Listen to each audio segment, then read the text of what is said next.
श्राद्ध के महीने में ऐसी मान्यता है, इन दिनों पितर यानी कि परिवार में जिनकी मृत्यु हो चुकी है, उनकी आत्मा पृथ्वी पर आती है और अपने परिवार के लोगों के बीच रहती है। इस समय पितृपक्ष में शुभ काम करना अच्छा नहीं माना जाता। इन दिनों कुछ ऐसे काम होते हैं जिन्हें करने से हमें बचना चाहिए। चलिए जानते हैं श्राद्ध के दिनों में कौन से काम नहीं करने चाहिए। पहला काम, श्राद्ध के दिनों में कभी भी नए कपड़ों की खरीदारी नहीं करनी चाहिए, क्योंकि नए वस्त्र व्यक्ति तब खरीदता है जब वो खुश होता है और श्राद्ध का महीना शोक व्यक्त करने का महीना होता है। इसलिए इन दिनों में कोई भी नए कपड़े ना ही खरीदने चाहिए और ना ही पहनने चाहिए। दूसरा काम, श्राद्ध के दिनों में सोने की खरीदारी नहीं करनी चाहिए। ऐसा इसलिए माना जाता है क्योंकि पितृपक्ष उत्सव का नहीं बल्कि एक तरह से शोक व्यक्त करने का समय होता है उनके प्रति जो अब हमारे बीच नहीं रहे। तीसरा काम, इन दिनों दाढ़ी मूछें भी नहीं कटवानी चाहिए। इसके साथ ही महिलाओं को अपने बाल भी नहीं कटवाने चाहिए। इसका संबंध भी शोक व्यक्त करने से है। चौथा काम, श्राद्ध के दिनों में द्वार पर आए अतिथि और याचक को बिना भोजन पानी दिए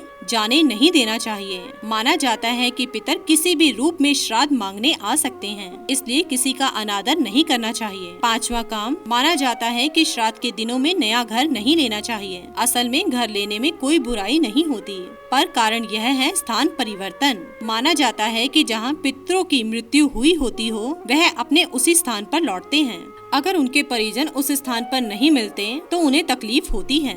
अगर आप पितरों के लिए श्राद्ध तर्पण कर रहे हैं तो उन्हें आपके घर खरीदने से कोई परेशानी नहीं होती। छठा काम, पितृ पक्ष को लेकर ऐसी मान्यता है कि इन दिनों नए वाहन नहीं खरीदने चाहिए, क्योंकि इसे भौतिक सुख से जोड़कर जाना जाता है। जब आप शोक में होते हैं या किसी के प्रति दुख प्रकट करते हैं तो जश्न नहीं मनाते, इसलिए धारणा है कि इन दिनों वाहन नहीं खरीदना चाहिए। सातवां काम, पितृ पक्ष में बिना पितरों को भोजन दिए स्वयं भोजन नहीं करना चाहिए। इसका मतलब यह है कि जो भी भोजन बने उसमें से एक हिस्सा गाय, कुत्ता, बिल्ली, कौवे को खिला देना चाहिए। तो दोस्तों, जाने आपने कुछ काम जो आप श्राद्ध के दिनों में बिल्कुल न करें। इसी के साथ ही दोस्तों, अगर आपको ये वीडियो पसंद आया हो तो इसे आप लाइक कीजिए, अपने दोस्तों रिश्तेदारों के साथ शेयर कीजिए और सब्सक्राइब कीजिए। साथ ही साथ बेल आइकन को प्रेस करें ताकि नया नोटिफिकेशन आप तक सबसे पहले पहुँच सके। धन्यवाद दोस्तों।